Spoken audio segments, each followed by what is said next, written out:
Isang hapon habang sinusubukan kong abutin ang isang libro, sa mataas na bahagi ng aking silid-aklatan, tinawag ko ang aming kasambahay na si Elena. Ako na po, sir. Nang araw na yon nakasuot siya ng palda na hanggang tuhod. Nang tumingkayad si Elena at iniunat ang kanyang kamay, bahagyang umangat ang kanyang palda. Tumambad ang kanyang matitipunong binti. Sinubukan kong ilihis ang aking tingin, pero kusa itong bumabalik doon. Hindi pwede ito. Yun ang sandaling iyon. Nawala ng balanse si Elena at natumba patalikod. Agad ko siyang sinalo. Ang kanyang katawan ay dumikit ng husto sa akin at ang kanyang balakang ay lumapat sa aking hita. At nag-react ako. Ang katawan ng isang 70 anyos na matanda ay biglang nabuhay. Pamanhin po, sir. Nagmamadaling lumayo si Elena. Namumula ang kanyang mukha. Siguradong naramdaman niya iyon. Ang laki ng alaga ko na hindi mo aakalaing pag-aari ng isang 70 anyos na naramdaman niya sa kabila ng aking pantalon. Bistadong-bistado ako. Mula ng araw na yon, tuluyang bumaligtad ang buhay ko. Ano nga ba ang nangyari sa pagitan ko at ng aking kasambahay? Mula ngayon ikukwento ko sa inyo ang isang istoryang mahirap paniwalaan. Bago tayo magsimula, malaking tulong kung inyong ilalike at isusubscribe ang channel na ito. Simulan na natin ang kwento. 5 taon na ang nakararaan bumaba ako sa pwesto bilang chairman. Binitawan ko na ang pamamahala sa kumpanyang pinatakbo ko sa loob ng 40 taon. Ang anak kong si Miguel ang nagmana ng pwesto at nagsimula akong mamuhay ng tahimik sa aming malaking mansyon sa Forbes Park. Noong una masaya. Natutulog ako ng mahaba tuwing umaga, nanonood ng TV at naglalaro ng golf. Pero makalipas ang 6 na buwan, nakaramdam ako ng kawalan. Mag-isa ako sa napakalaking bahay at mas nakakalungkot kapag gabi. Kumakain mag-isa, nanonood ng balita mag-isa, at natutulog mag-isa. Ganito na lang ba ako tatanda? Noon na imbitahan ako sa anibersaryo ng kumpanya ng anak kong si Miguel. Bilang dating chairman, dumalo ako bilang formalidad. Pagkatapos ng event, habang palabas ako ng lobby, isang babae ang lumapit sa akin. Kayo po ba si Don Ricardo? Oo, bakit ako po si Isabel? 62 years old na ako. Narinig ko po ang speech niyo noon. Gusto niyo po bang magkape? Isang babaeng may maayos na itsura at desenteng pananalita. Mahirap tanggihan, kaya pumunta kami sa malapit na kapihan. Mag-isa na po kayo. Oo, hiwalay na ako 5 taon na ang nakakaraan. Kayo po, sir. 10 taon na simula nang pumanaw ang asawa ko. Pareho pala tayo ng sitwasyon. Mula noon siya ang unang nakikipag-ugnayan. Ilang beses kaming nagkita at naging maalaga siya sa akin. Malamig ngayon, nagsuot ka ba ng makapal? Ingatan niyo ang kalusugan niyo. Para sa akin na nangungulila ang kanyang atensyon ay isang malaking bagay. Ang may mag-alaga lang sa akin ay nagpapainit na ng aking puso. Pero sa totoo lang, may naramdaman akong parang business lang ito sa kanya. Napansin kong tinitignan niya ang aking yaman, pero hindi na mahalaga yon. Dahil malungkot din naman ako at gusto kong magpakasal, inisip ko na lang na isa itong kasunduan na kailangan ng bawat isa. Basta hindi ako malungkot, ayos na. May edad na rin ako, ano pa ba ang hihilingin ko? Nagpakasal kami. Simple lang ang kasal, mga kapamilya lang ang dumalo at ngumiti naman ang anak kong si Miguel habang bumabati. Maging masaya ka sana, Papa. Oo, salamat anak. Nag-honeymoon kami sa Boracay ng 1 linggo. Maganda ang panahon at nakakapit pa si Isabel sa braso ko at naglalambing. Hindi na ako magiging malungkot na isip ko. Pero nang bumalik kami sa Maynila sa unang gabi namin, sa master bedroom, sa mansyon nagbago ang lahat. Pagkatapos maligo, umupo ako sa kama nang lumabas si Isabel galing banyo. Nakasuot siya ng robe, pero parang matigas ang kanyang ekspresyon. Mahal una akong nagsalita. Umupo siya sa gilid ng kama at sumulyap sa akin. Nang makita niya ang aking alaga na bumabakat sa robe, tumigas ang mukha niya. Medyo, umiwas ng tingin si Isabel. Totoong mas malaki kaysa sa karaniwan Ang aking pagkalalaki, ito ay likas sa akin. Kahit noong bata pa ako nagulat din ng una kong asawa noong umpisa. Kung dahan-dahan magiging ayos lang, sabi ko sabay hawak sa balikat niya. Pero umiwas si Isabel. Huwag, hindi kaya, sobra yan. Pero, alam mo namang imposible yan sa simula pa lang. 22 anyos na ako. Malamig niyang sabi habang umusog sa dulo ng kama. Matutulog na lang ako. Pagod ako. Nang gabing iyon hindi man lang namin nasubukan. Tumalikod si Isabel at natulog sa gilid at ako naman sa kabila. Malawak ang kama pero hindi namin naramdaman ang init ng isa't isa. Baka bukas okay na pero ganoon din ang nangyari sa sumunod na gabi. Pagod ako ngayon. Lumipas ang 1 linggo, 2 linggo at naging 1 buwan. Palaging pagod ako. Masakit ang ulo ko o masama ang pakiramdam ko ang sagot niya. Sa huli hindi kami nagkaroon ng oras bilang mag-asawa kahit minsan. Makalipas ang 1 buwan nagsalita si Isabel. Don Ricardo, pwede bang sa kabilang kwarto na lang ako matulog? Bakit na? Masama kasi akong matulog. Baka maistorbo ko ang tulog niyo. Sige, kung saan ka komportable. Salamat. Ganoon na lang lumipat si Isabel sa kabilang kwarto. Mula noon, nagsimula ang aming buhay may asawa. O mas tamang sabihing, buhay na magkasama sa bahay. Paggising ni Isabel sa umaga, pumupunta siya sa mall o nakikipagkita sa mga kaibigan.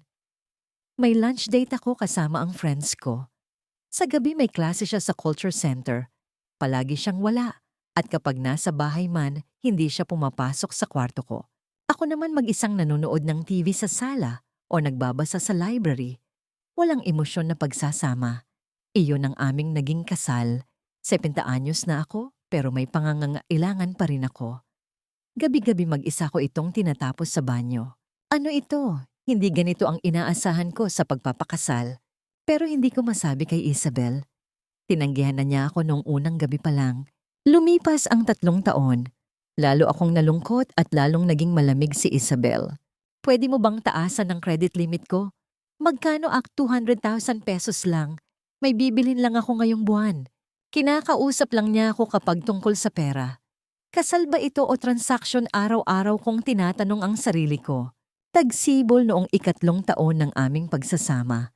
Nagsalita si Isabel, mahal kumuha kaya tayo ng katulong. Katulong malaki ang bahay. Mas komportable kung may maglilinis at magluluto. Hindi ba pwedeng ikaw na lang? Marami akong lakad sa labas at hindi ka rin nakakakain ng maayos dito sa bahay. Totoo naman. Halos wala sa bahay si Isabel at madalas akong umorder na lang ng pagkain o kumain sa labas. Sige, maghanap ka? Sige, ako na ang bahala. 1 linggo ang lumipas dumating ang katulong. Si Elena, 15 anyos. Nang buksan ko ang pinto at makita siya sa unang pagkakataon, nagulat ako. Ang tangkad niya nasa 170 cm malapad ang balikat at maganda ang tindig. Hindi mo aakalaing bimple sa anyos na siya dahil sa alagang-alaga niyang katawan. Magandang araw po, sir. Ako po si Elena. Maliwanag at mainit ang boses niya. Yumuko siya bilang pagbati. Oo. Ako si Ricardo. Magtrabaho ka ng maayos. Salamat po. Sabi ni Isabel sa tabi. Elena, 5 araw ang pasok mo sa 1 linggo. Mula 9 a.m. hanggang 6 p.m. Opo, naiintindihan ko. Paglilinis, paglalaba at paghahanda ng hapunan ang gagawin mo. Opo, pagbubutihan ko po. Mula noon, nagsimulang magtrabaho si Elena sa aming bahay. Noong mga unang araw, medyo ilag pa kami. Tahimik na naglilinis, naglalaba at nagluluto si Elena. Ako naman ay nagbabasa sa library o nanonood ng TV. Pero makalipas ang 1 linggo, nagbago ang lahat. Sir, ang ganda ng panahon ngayon, maglakad-lakad po kayo. Sabi ni Elena isang umaga. Maglakad? Opo, hindi maganda sa kalusugan kung nasa bahay lang kayo. Maganda po sanang mag-ikot kayo sa parke ng village. Kailangan ba? Siyempre po. 70 anyos na kayo, kailangan niyo pong mas mag-ehersisyo. Nakangiti siya habang sinasabi ito. Ang liwanag ng taong ito. Nang araw na yun lumabas nga ako para maglakad. Habang dahan-dahang naglalakad sa parke naisip ko, sa loob ng 3 taon, hindi man lang ito nasabi ni Isabel. Nakakapanibago na may nagmamalasakit sa kalusugan ko. Ilang araw ang lumipas, nakalimutan kong inumin ang gamot ko. Sir, oras na po ng gamot niyo sa high blood. Dala ni Elena ang tubig at gamot. Ah, oo. Salamat. Kailangan niyo pong inumin yan sa parehong oras araw-araw. Huwag niyong kakalimutan. Sige. Habang iniinom ang gamot, tinitigan ko siya. Napakamaalalahanin. Pati oras ng pag-inom ko ng gamot ay tanda niya. Si Isabel siguradong hindi man lang alam kung anong gamot ang iniinom ko. Pagdating ng tanghalian, naghanda si Elena. Sir, nagluto po ako ng sinigang. Sinigang, opo. Gamit ang recipe ko mula sa probinsya. Tikman niyo po. Nang humigop ako ng sabaw, nagulat ako. Anong lasa ito, malinamnam at pamilyar na lasa ang kumalat sa bibig ko. Iyon ang lasa ng luto ng aking ina noong bata pa ako. Masarap. Mabuti naman po, kumain po kayo ng marami. Ngumiti ng maliwanag si Elena. Sa pagkakita ng ngiting iyon, uminit ang puso ko. Ang tagal na. Ganitong pakiramdam, yung may nagluluto para sa akin, nang may pagmamahal, nag-aalala at ngumingiti sa akin. Mula noon, lagi ko nang inaabangan ang tanghalian. Ang pagkain ng luto ni Elena, ang naging pinakamasayang oras ng araw ko. Sir, kaldereta naman po ngayon. Sinigang kahapon na. Dapat iba-iba po araw-araw. Nakakasawa kung pare-pareho ang ulam. Salamat. Walang anuman po, trabaho ko to. Pero parang hindi lang ito trabaho.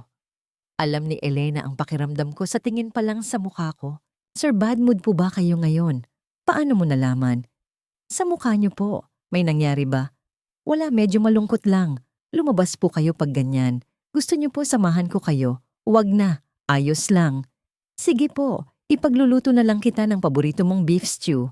Nang gabing iyon may beef stew nga. Habang kumakain ng malambot na karne, muntik na akong maiyak. Ganito pala ang mabuhay.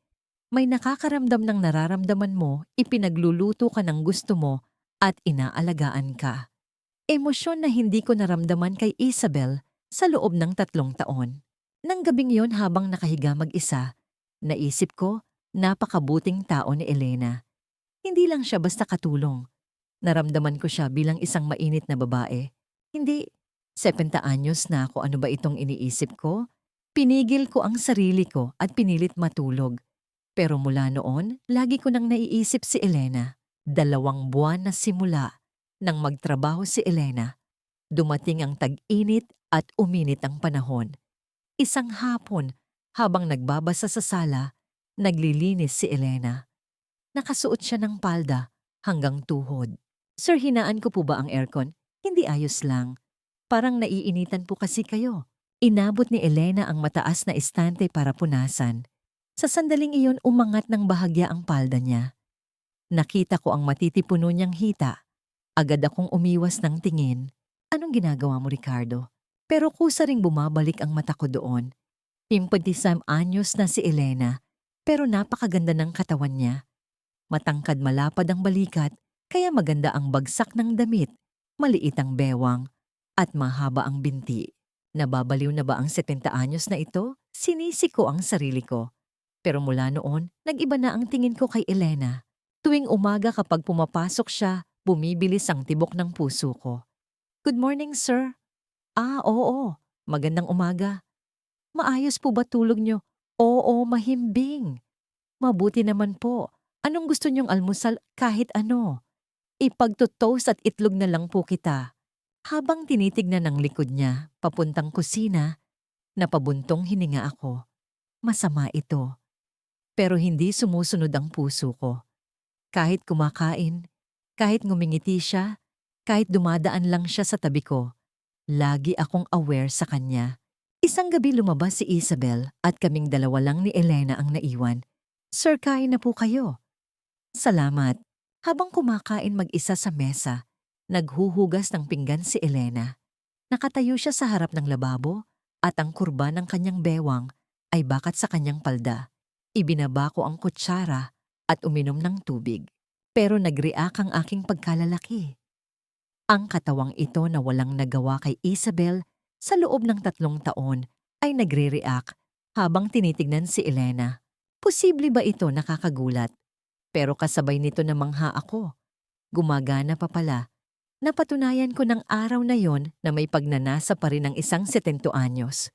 Sa banyo ng gabing yon inisip ko si Elena. Ang nangiti niya boses at katawan. Masama ito. Pero hindi ko mapigilan. Pagkahiga sa kama magulo ang isip ko. Ang kasal namin ni Isabel ay parang tapos na. 3 taon nang hiwalay ng kwarto, walang matinong usapan, walang emosyonal na koneksyon.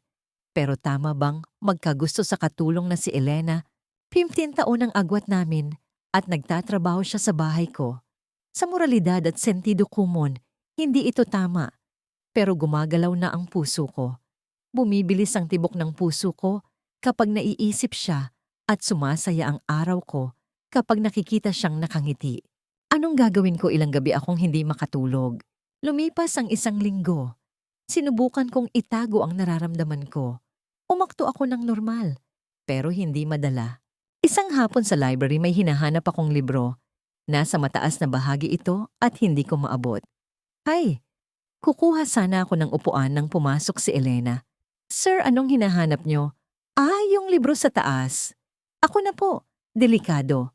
Lumapit si Elena. Nasa 170 cm siya, kaya mas maliit ng konti sa akin. Pero parang abot niya kung iuunat ang kamay. Yung blue po ba? Oo yan. Tumingkayad si Elena at iniunat ang kamay. Iniunat ko rin ang kamay ko para tulungan siya. Sa sandaling iyon nawalan siya ng balanse at natumba patalikod. Nasalo ko siya. Niyakap ko ang bewang niya para hindi siya tuluyang matumba. Pero dumikit ng husto ang katawan niya sa akin. Ang likod niya sa dibdib ko. At nangyari ang nakakahiya. Nag-react ang katawan ko. Sorry po. Nagmamadaling tumayo at lumayo si Elena. Namumula siya. Ayos lang. Hindi ka ba nasaktan? Umiinit din ang mukha ko. Opo, ayos lang po. Yumuko si Elena. Pero iba ang ekspresyon niya. Parang gulat na gulat. Siguradong naramdaman niya kung gaano kalaki iyon nang dumikit sa kanya. Sir, tatapusin ko lang po ang linis. Sige. Nagmamadaling lumabas si Elena. Napabuntong hininga ako. Huli ka na. Hiyang-hiya ako. Nalaman niyang may pagnanasa ang matandang amo niya sa kanya. Paano na baka isipin niyang manyak ako? Pero nang gabing iyon, kakaiba ang kilos ni Elena. Sa halip na masiglang bati, medyo maingat siya. Sir, kain na po. Salamat. Nagluto po ako ng adobo. Sige, maikling usapan.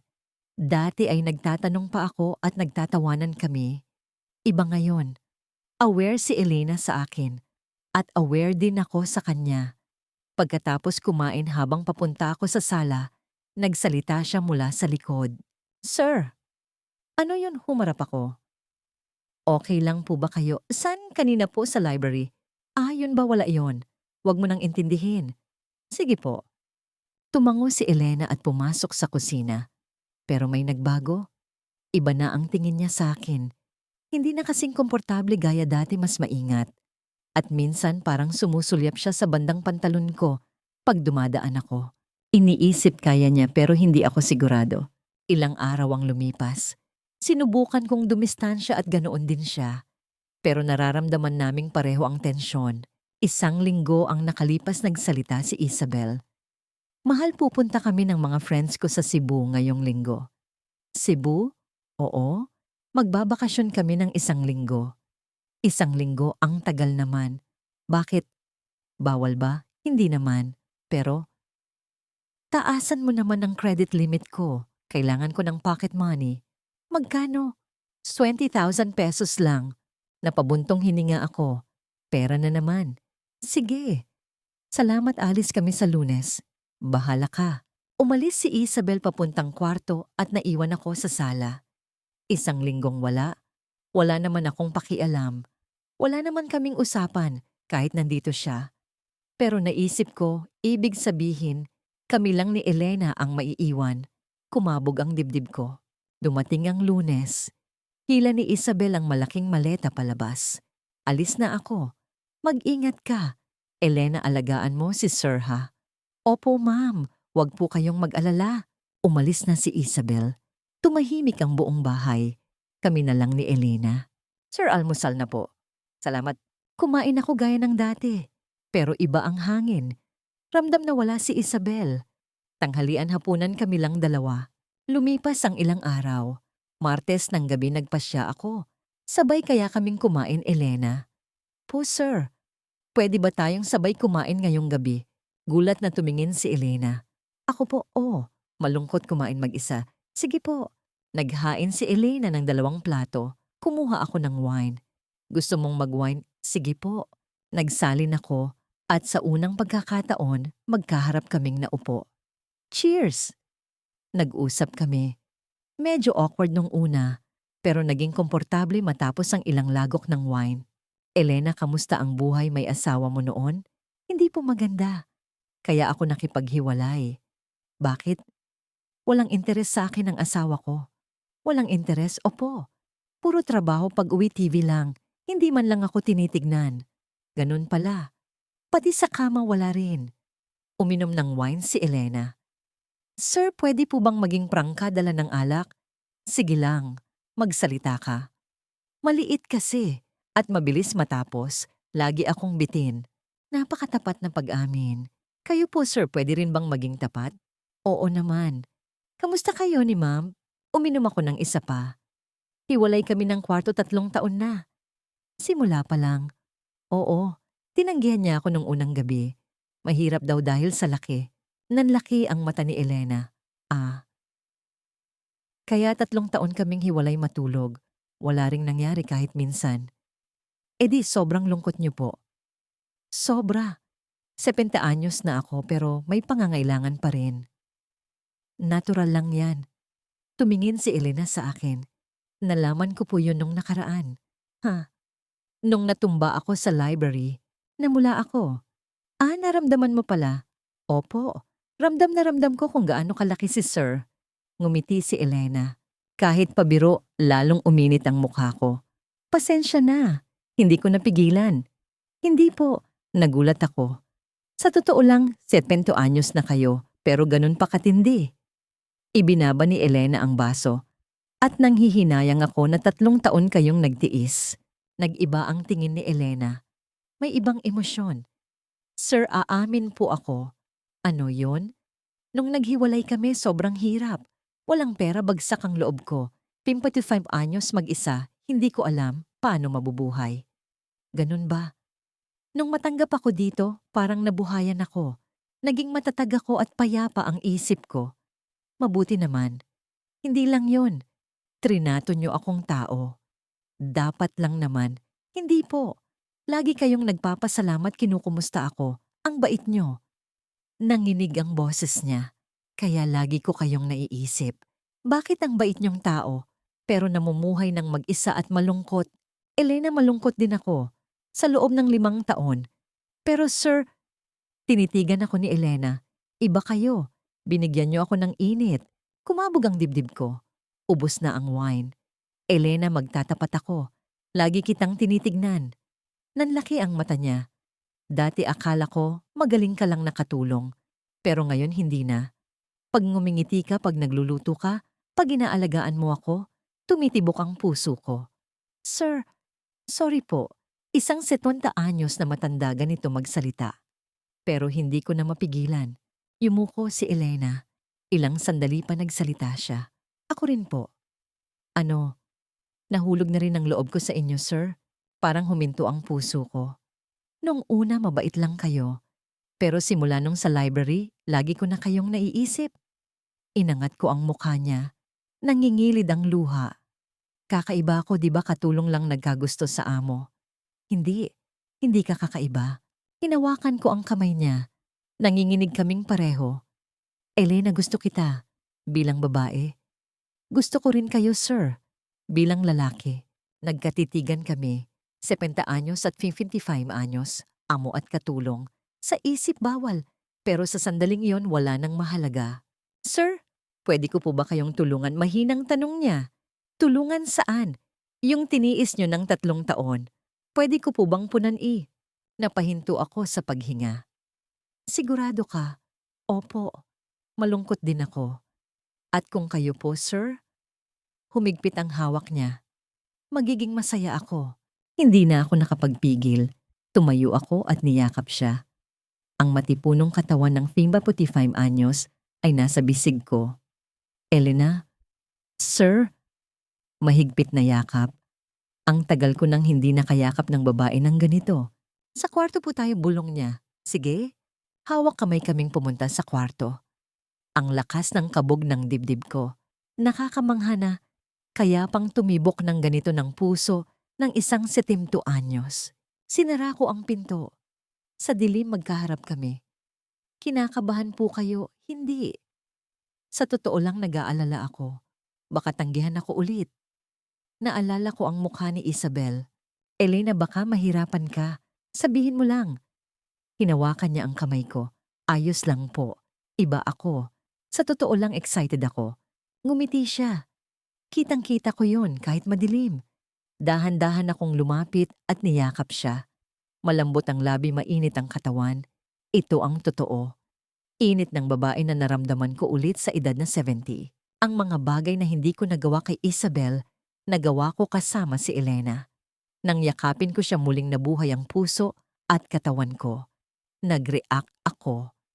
Ang katawan kong natulog ng 3 taon nagising dahil kay Elena. Sir, sigurado po kayong 70 na kayo. Bakit na nakakagulat po kasi? Bulong niya. Napakasaya ko. Ibang-iba kay Isabel. Hindi ako tinanggihan ni Elena, tinanggap niya ako ng buong init. Naging natural ang lahat. Ito pala ang normal. Ngayon ko lang nalaman na ganito pala kasarap ang ibigay ang sarili sa iba. Hindi namin namalayan ng oras. Maya-maya magkatabi kaming nakahiga. Elena. Po. Salamat. Dahil sinamahan mo ako. Salamat din po, sir. Masaya ako dahil sa inyo. Talaga, opo. Ngayon lang ako na-satisfy ng ganito. Yumakap siya sa akin. Napakainit. Sir, paano na po ngayon? Hindi ko alam. Totoo yon. Dapat ba akong makipaghiwalay kay Isabel? Anong sasabihin ni Miguel? Huhusgahan ba kami ng mundo? Pero problema na, yun sa huli. Ang mahalaga kasama ko si Elena ngayon. Mag-ingat muna tayo para hindi malaman ni Ma'am. Sige, nakatulog kaming magkayakap. Sa loob ng 70 taon ngayon lang ako natulog ng ganito kasarap. Kinabukasan wala na si Elena sa tabi ko paggising ko. Nasaan siya paglabas ko? Nagluluto siya ng almusal. Gising na po kayo, sir. Oo, maayos ba tulog mo? Opo, sobrang sarap ng tulog ko. Ngumiti siya ng maliwanag. Hindi pa naginip ang nangyari kagabi. Anong gagawin niyo ngayon? Wala naman espesyal. Ipagluluto kita ng special sa lunch. Ano yon? Secret. Nananghalian kami at nagluto siya ng kaldereta. Paborito ko to ah. Alam ko po. Alam ko lahat ng gusto niyo. Paano? Sa mukha niyo. Pinakamasaya kayong tignan pag kaldereta ang ulam. Ganun ba? Na-realize ko kilalang kilala niya ako.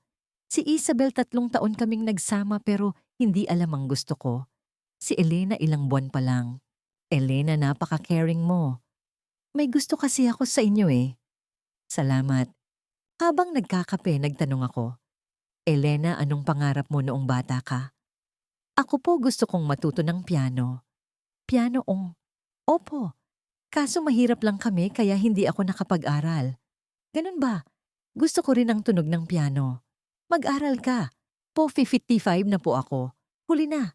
Walang huli. Kung gusto mo gawin mo, bibilhan kita ng piano at hahanapan kita ng teacher. Nanlaki ang mata niya. Talaga po? Oo, masaya ako pag masaya ka. Sir, naiyak si Elena. Wala pang nagkaroon ng interes sa pangarap ko, pero kayo? Siyempre, gusto kita eh. Hinawakan niya ang kamay ko. Salamat, sir.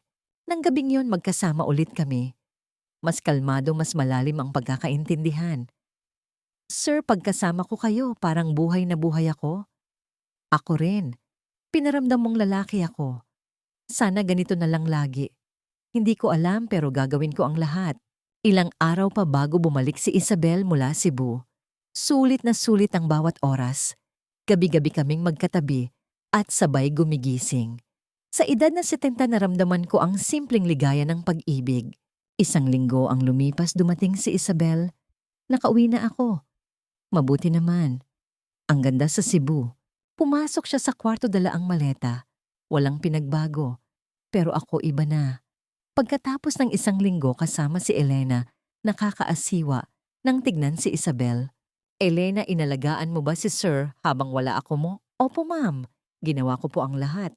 Sige, salamat. Nagkatinginan kami ni Elena. Kunwari wala lang pero kumakabog ang dibdib namin. Lumipas ang ilang araw. Maingat kami. Pag nandyan si Isabel normal lang. Pag wala siya nag-uusap kami saglit. Pero isang araw napansin ni Isabel. Mahal, parang ang ganda ng mood mo ngayon ah. Ha, oo. Dati parang wala kang gana ngayon ang sigla mo. Nag-e-exercise kasi ako. Exercise o naglalakad-lakad. Kaya pala, matalimang tingin ni Isabel. Nahalata kaya niya, ilang araw pa nagsalita ulit siya. Yung katulong parang ang saya din niya ngayon. Oo, gumaganda ang damit, nagme-makeup pa. Hindi ko napapansin. Madalas kayong magkausap, no? Hindi naman. Pagkakain lang. Talaga? Bakit may tinatago ka? Wala. Hinala pa rin ang tingin niya. Mula noon binabantayan ni Isabel si Elena. Elena, mukhang masaya ka yata. Pumaganda lang po ang panahon. Kaya mas lalo kaming nag-ingat. Pero tuwing Martes at Huwebes, lumalabas si Isabel para makipagkita sa mga kaibigan. Iyon ang oras namin. Sir, na-miss ko po kayo. Ako rin. Kahit sandali magkasama kami. Pero kinakabahan ako. Mahuhuli kami balang araw. Isang buwan ang lumipas. Tuwing Martes at Huwebes kami nagkikita. Lumalalim ang pagtingin namin sa isa't isa. Isang Huwebes ng hapon umalis si Isabel. Sir, free po kayo? Oo naman. Pumunta kami sa kwarto. Ang liwanag ng hapon ay tumatagos sa kurtina. Maganda si Elena. Nagtalik kami. Hindi namin namalayan ang oras. Biglang may narinig kaming pagbukas ng pinto sa labas. Mahal, boses ni Isabel. Huminto ang puso ko. Naku po. Tarantang bumangon si Elena. Magbihis ka dali, pero huli na. Bumukas ang pinto ng kwarto. Pumasok si Isabel. Tumigil ang mundo. Nanigas ang mukha ni Isabel habang nakaupo kami ni Elena sa kama. Anong ginagawa niyo? Ang lamig ng boses niya. Sorry po ma'am. Nanginginig si Elena. Lumayas ka. Ngayon din? Opo. Nagmamadaling nagbihis si Elena at tumakbo palabas. Rinig ko ang kalabog ng pinto. Naiwan kami ni Isabel. Magpapaliwanag ako. Paliwanag, ngumisi si Isabel. Anong ipapaliwanag mo? Kitang kita ng dalawang mata ko na nakikipagtalik ka sa katulong da Isabel? Nakakadiri ka 70 anyos na matanda papatol sa katulong. Sorry? Sorry yan lang. Maghiwalay tayo. Bigyan mo ako ng alimony 50 million pesos. 3 taon din yun. At kasalanan mo to. Sige, sabi ko. Basta may kondisyon ako, huwag mong ipapaalam sa media at huwag mong sasabihin ang detalye sa anak ko. Okay, tatawag ako ng abogado bukas. Tapusin na natin to. Lumabas si Isabel. Naiwan ako sa kama. Tapos na. Tapos na ang 3 taong kasal. Pero hindi ako malungkot. Sa totoo lang nakahinga ako ng maluwag. Malaya na ba ako? Naisip ko si Elena. Kamusta kaya siya? Kinabukasan tinawagan ko si Elena, pero hindi sumasagot. Tanghali na nang may mag-doorbell. Si Elena may dalang malaking bag. Elena, Sir, magandang araw po. Pumasok ka. Hindi na po. Magre-resign na po ako. Ano? Alam na ni ma'am, hindi na ako pwedeng magtrabaho dito. Kasalanan ko po ang lahat. Umiiyak siya. Hindi. Ako ang may kasalanan. Sumobra po ako. Katulong lang ako.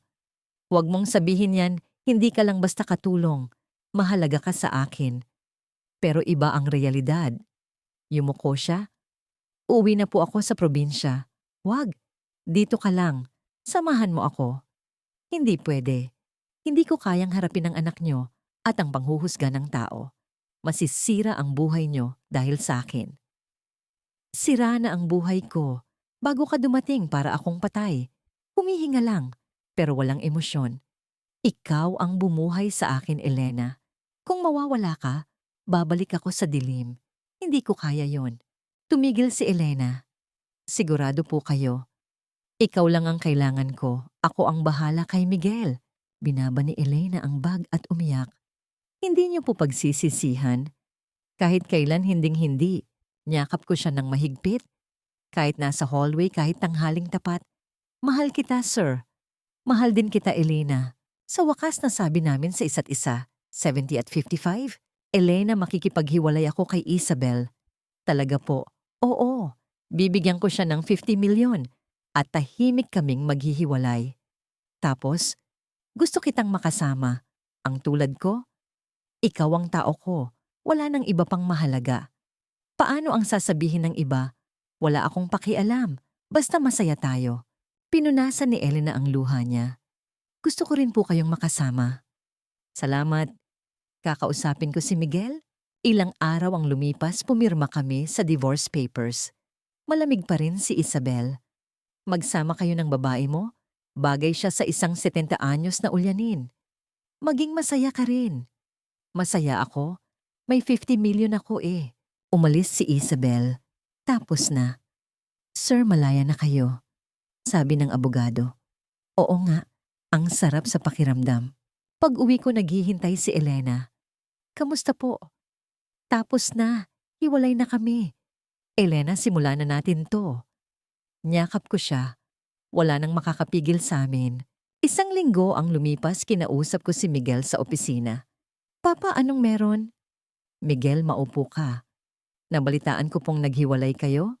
Oo. Bakit po? Dahil gusto kong makasama si Elena. Yung katulong, oo. Papa, nagbibiro ba kayo? Seryoso ako. Paano? Katulong siya at matanda na kayo. Hindi mahalaga ang edad. Miguel, siya ang unang tumrato sa akin bilang tao. Si Isabel walang pakialam sa akin. Pero si Elena, inalagaan ng kalusugan ko, pinasaya ako. Yumuko si Miguel. Alam niyo po ba ang sasabihin ng mga tao? Alam ko. 70 anyos na ex-chairman pumatol sa katulong. Isang iskandalo. Opo. Wala akong pakialam. Anak, 70 years old na ako. Wala ba akong karapatang lumigaya? Tinitigan ako ni Miguel. Pagkatapos ay bumuntong hininga. Masaya po ba talaga kayo? Oo, sobra. At mahal ako ni Elena. Kung ganun, wala na akong magagawa. Buhay niyo yan. Salamat. Basta tahimik lang kayo, iwas sa media. Oo. At alagaan niyo si Aling Elena. Salamat, anak. Paglabas niya, tumingin ako sa bintana. Ayos na. Simula na talaga. Makalipas ang 6 na buwan. Binenta ko ang mansyon sa Forbes Park at lumipat kami sa isang high-end condo sa BGC. Tamang-tama lang ang laki para sa aming dalawa.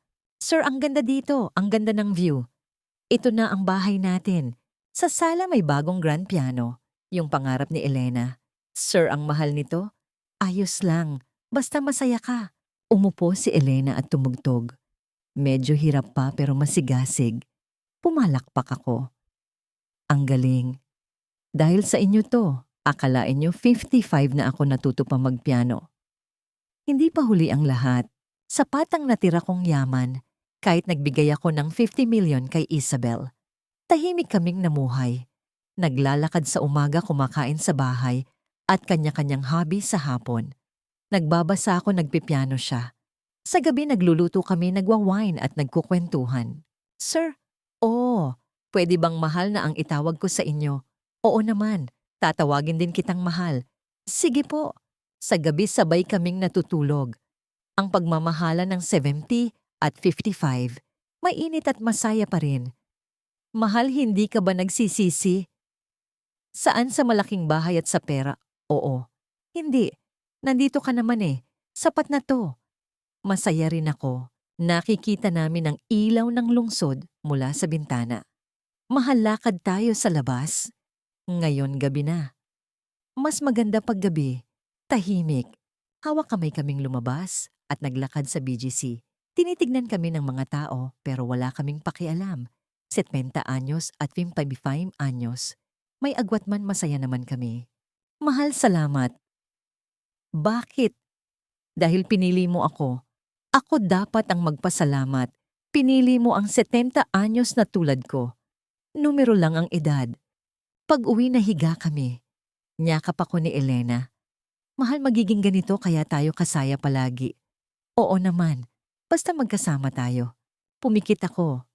Sa edad na 70 nahanap ko ang tunay na pag-ibig. Ito pala ang buhay. Salamat sa panonood. Mag-comment kayo ng inyong opinyon sa ibaba.